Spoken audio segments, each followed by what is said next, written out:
Have you guys ever seen a system of equations like this before? Yeah. And how do you check and see if a number works in that system? You just plug it in. The first number goes in for x, second number goes in for y. This would be pretty easy, right? And for an ordered pair to work in the system, it has to work in both equations, right? So this would be like, does 7 equal 5 times 1 plus 2, yes or no?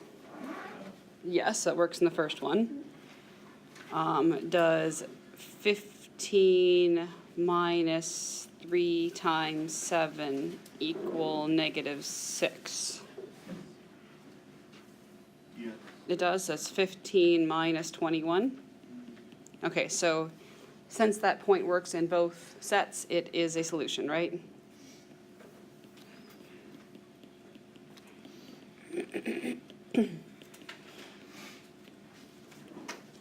That's supposed to be negative 4 comma negative 18.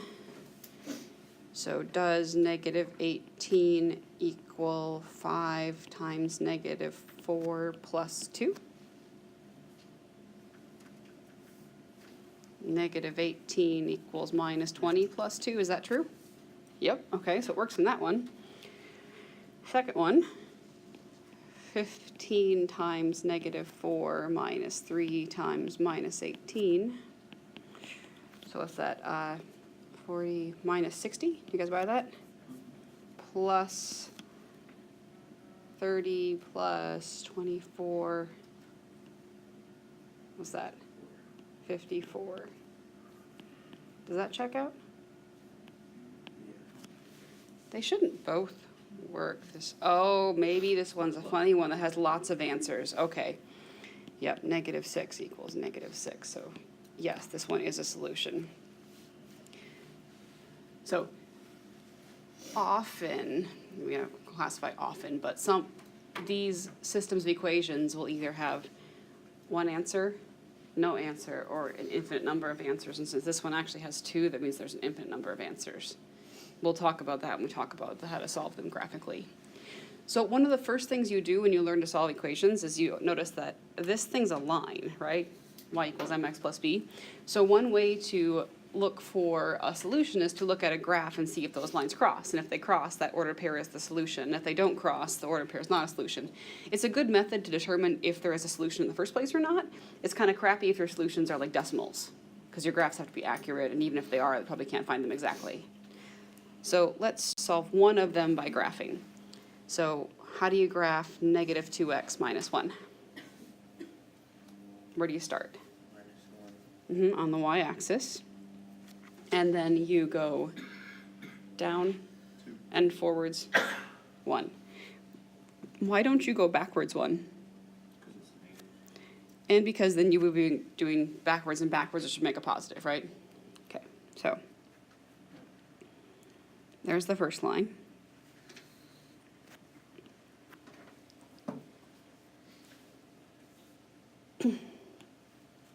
To graph the second line, I would suggest getting the y by itself.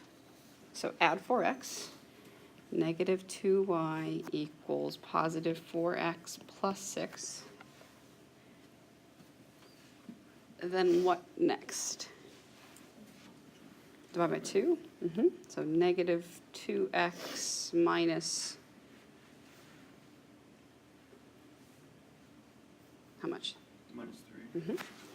So that line would start at minus 3 and also has a slope of negative 2. So if you're looking for where those lines cross, do those lines ever cross? No. No. So that one has no solution. There is no set of numbers in x and y that will work in both of them. Another way to say that is this, a circle with a slash through it. This is something called the empty set, meaning the no numbers in there. I think that Alex is asking you to do no solution, but some people might require you to say empty set, so it's just good to know the notation exists. So that method is a good method to look for solutions to systems, and it works even if you had, say, like a line and a parabola. You could look for where the line and the parabola intersected. And a line and a parabola could intersect in 2 points, right? Okay. Now, a better method is one that's a little bit more algebraic. There are 2 methods. They're called substitution and elimination. to me, substitution makes a whole heck of a lot more sense, but elimination is pretty cool too. So substitution is exactly what it sounds like. You replace something by something else. So you have to have one of the equations solved for x or y. So like in this one, this equation is solved for y, right? So that stuff can go in and replace the other y. So you substitute. And because this thing you're substituting has more than one component, the only thing to really be careful about is you need parentheses.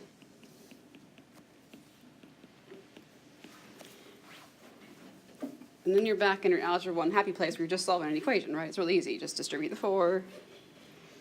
Negative 5x plus 8x minus 44 equals minus 32. You combine the negative 5x and the 8x and you get 3x. You add 44. What's negative 32 plus 44? 12. Oh. No, I think you're right. I think it is 12. Because the same as 44 minus 32, right? So 3x equals 12. And you get x equals 4. And that told you the values of one of the variables. And then how could you find the value of the other one? Plug it into the equation. And then it actually works into either equation, but the second one's a lot simpler. Does that make sense? So we'll have 2 times 4 minus 11 is y. And that's 8 minus 11. So y is equal to, did you guys do this in a previous class? Yes. Yes. Okay, I figured as much. So hopefully when you do this thing in Alex, you're going to like test out of a whole crap ton of it. Does that make sense? You won't like prove you know you'll be able to improve it in that first initial assessment. So that's substitution.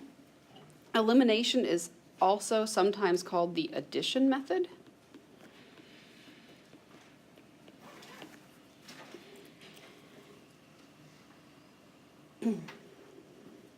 And so that's out well in situations like this one, where if you were to take these two equations and you were to add them together, what happens to the y's?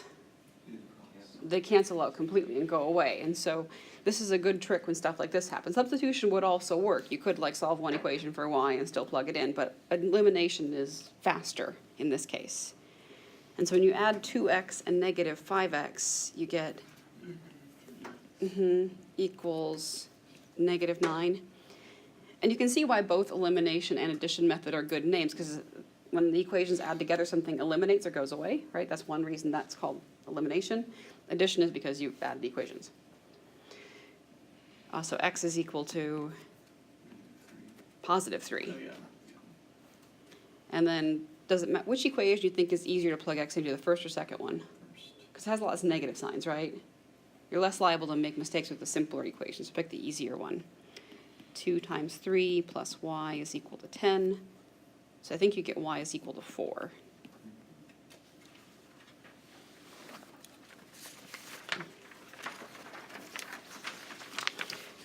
So I think on that question, how would you have done substitution if you... I would have simplified the first one. Y by itself. Yes, you could have said y is equal to 10 minus 2x. And you could have taken this 10 minus 2x and stuck it in for that y. That also works. Be careful about the negative distributing in that case. Okay, elimination is good in situations like this one, because in this equation, if you solved for y or x in either case, you notice you're going to get fractions every single time. So what you can do is you can multiply by a clever number so that when you add the equations together, so the x's or the y's cancel. So for example, if I want to make the y's cancel, if I multiply this equation by 5, that's going to make the number in front of the y into a 15, right? So I've got to multiply this equation by, I'm going to do negative 3 so that they add to 0, but you could also do elimination with subtraction. But in my experience, I've taught a lot of kids this method, students tend to add better than subtract. So I would suggest making the numbers opposite so when you add, they cancel. So multiplying that equation by 5 makes it 35x plus 15y equals minus 15. And the bottom equation becomes minus 27x minus 15y equals positive 15.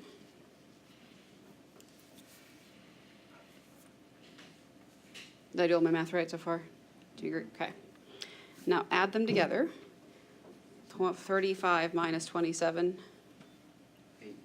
Okay, 8x equals, I think, 10. a 0. Yeah. So if you divide by 8, then x is equal to 0. 0 is a legit answer. That can happen, okay? It's okay. So you got one part of the answer. And then plug it into either equation. Let's plug it in the first one. We'll have 7 times 0 plus 3y equals negative 3. That zeroes out the 7, so 3y is negative 3. And what's the y? Negative 1. So in this case, those two graphs intersect on the y-axis. Does that make sense? Because the x is nothing. Hug, and the next one has fractions. All right, so, ooh.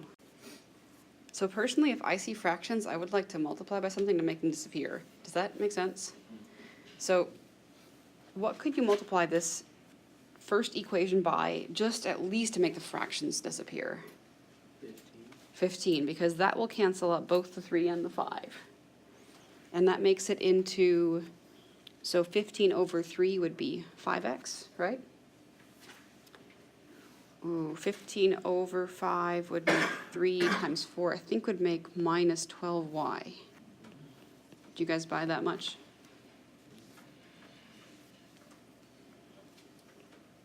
What could you multiply this bottom one by? Does it have to be 12? You could do 6. So that makes this into x minus how many y's? 3y equals 12. Okay, great. So I would try to not do too much at once and just start with that. And then once you have that taken care of, then try to multiply by a number so that when you add them, something will eliminate. And there are two options here for elimination. You could multiply the bottom equation by negative 5. That'd make the x's go away. What could you multiply by to make the y's go away? Negative 4. What do you want to do, 5 or negative 4? Negative 4 is smaller, right? Okay, let's do negative 4. So the first equation stays 5x minus 12y equals minus 30. And the second equation, I don't know why I keep calling it the denominator because it's in the bottom. The second equation becomes minus 4x plus 12y equals minus 48. Holy moly, this answer is huge. So Yes. could we have done substitution because it's x minus 3y and just move the 3y to the other side of the formula? Oh, yeah, that would have worked just fine. Oh, yeah, substitution will always work. It's just that occasionally it'll be messy. Yep, but that would have worked. That would have been a really good thing to substitute. So do you guys agree that we get x equals minus 78? I'm always a little bit freaked out when I get answers that are that strange, but okay. So practical in life that could happen.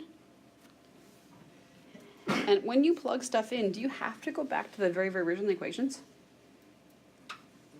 You don't actually have to. So do you think? I think it'd be easier to go back to this equation to plug my x into it. So minus 78 minus 3y equals 12. So add 78. And you get negative 3y equals, and so y is, Negative 30. Good luck finding that by graphing. I mean, right? I mean, it would be super hard to have your graph big enough to actually see the intersection point, right? Yeah. Okay. Now, two possibilities that are, one reason that graphing can be better is it allows you to see things like that thing where there was the parallel lines and there was no solution. And it also could be the case that your lines could be like the exact same line and they fall on top of each other.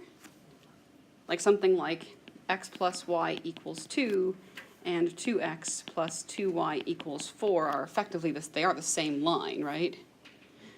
So the question is, what would those look like if you tried to solve them using like elimination and substitution? What's going to happen? Does that make sense? 0 equals.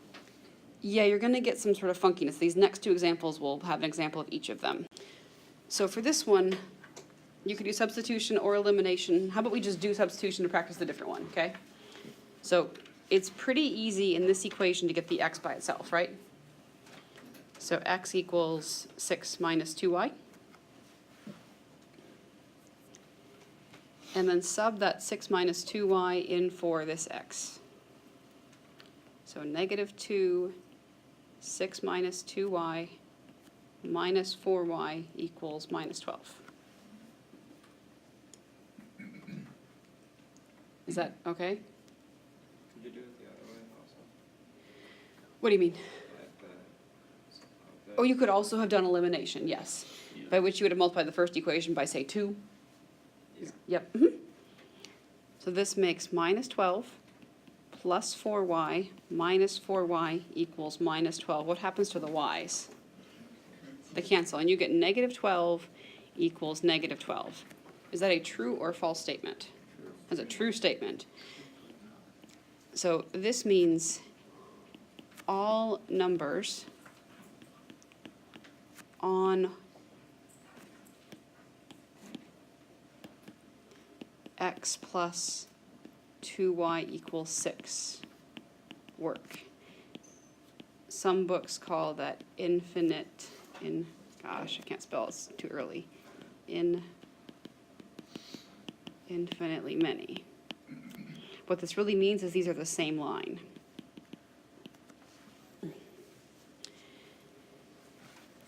So what would we put if we got Um, that on You, you can put, what I think well, you're not gonna have any more quizzes, that's one thing. You don't have time. So I'd like you to say infinitely many, and just say like all points on x plus 2y equals 6, because it could be on your final. And the reason I want you to say that is because here's one thing that is glossed over a little bit in high school, and I must say I did it myself. When you say infinitely many, some students think it means any pair of x, y's works in both equations, but that's not true. It's any sort of x, y that's on this. If you pick a random x, y, it's not gonna necessarily work in that first equation, right? But all the points that are on that line are gonna work in both equations. That's what that infinitely many means. Yes? Can you say infinite, like, solutions, or this is just what I'm used to writing? You can say infinite solutions as long as you specify that they have to sort of like work in this equation. Does that make sense? And Alex also, like, when I was looking through it, had something like, the directions explained what you were supposed to put in. And some of them were even multiple choice, where it's like all points on blah line. And that's kind of what I want you to get at, that it's not just any random x, y, it's x, y's that are on that line. Okay, so that's an example of what a solution where the lines are actually the same or they overlap would look like.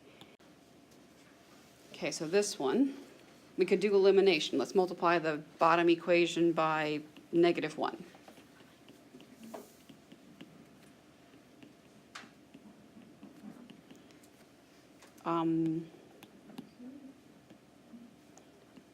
What happens when you add them together? The x's go away, the y's go away. You get 0 equals negative 3. Couldn't we tell that from the beginning, because 2 and the same number can't come into a different, I made a really simple one, so it would be like, yeah. You could tell that from the beginning because two numbers can't add to 2 and add to 5 at the same time. That's not possible. Does that make sense? But the point is, if the answer is no solution, what comes out when you try to solve it is crap. Right? That's not true. 0 isn't the same thing as negative 3. So you should just know what that means if you try to solve. Okay, page 3, ready? Oh my gosh. Scare the crap out of you, right? You're like, did you guys do systems with 3 variables in high school? Yeah. Yeah, they wanted to murder me when I made them do this, but we did it. So I think that actually I've been convinced that often the things you see in calculus will be pretty easy and they'll be able to work with substitution, but for the ones that have all the variables, it often is easier to do elimination. So what you need to do is pick a variable to get rid of and just work on getting rid of that one. And do you see how if you were to add these 2 equations together, the z's are gonna go away? So I'm gonna number them so I can keep track of what the heck I've done. So I'm gonna call them equation 1, equation 2, and equation 3. And if I add together 1 and 2, I can get rid of z, and that will be a start. Okay, so add together equation 1 and equation 2. Now, the most common errors that I've seen students make over like the last 6 years of teaching this stuff is students do two things. They copy stuff down wrong or they add wrong. Seriously, so be careful. Like, this is something I definitely suggest, like doing math with a buddy and being like, okay, what'd you get when you did this? And so we get 3x plus 2y equals 1. Okay, math with friends. Okay, and I'm just going to call that equation 4 so it has a name. Now we need to make a new combination. We can't use 1 and 2 again. We can do 1 and 3, or we can do 2 and 3. That also gets rid of z. Okay, so set which equation do you want to use? Say I'm going to pick equation 1. 1 and 3. Let's use 1 and 3. So if 1 is x plus y plus 2z equals negative 3. If I just add that to 3, will the z's go away? No. How could I multiply by a number so that the z's would go away? Multiply by 2. So I'll put like a little 2 in front of my 3 to tell myself I'm multiplying that equation by 2. 2x plus 4y minus 2z equals 10. And add them up, and you get 3x plus 5y equals 7. Call that equation 5. Do you guys agree with that? Yeah? Okay. And now that you've gotten rid of z, now you use these two equations that you have to get rid of either x or y. And this one, just by luck and probably a little bit of design, turned out pretty simple, right? If I multiply equation 4 by negative 1, that makes it negative 3x minus 2y equals minus 1, right? And if I add that to equation 5,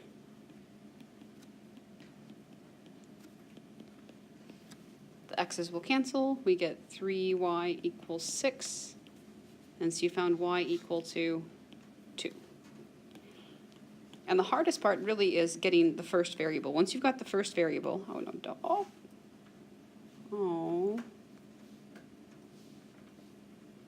undo, wait, no. States how much money he had. That's ridiculous. They're still Get started on that, Alex.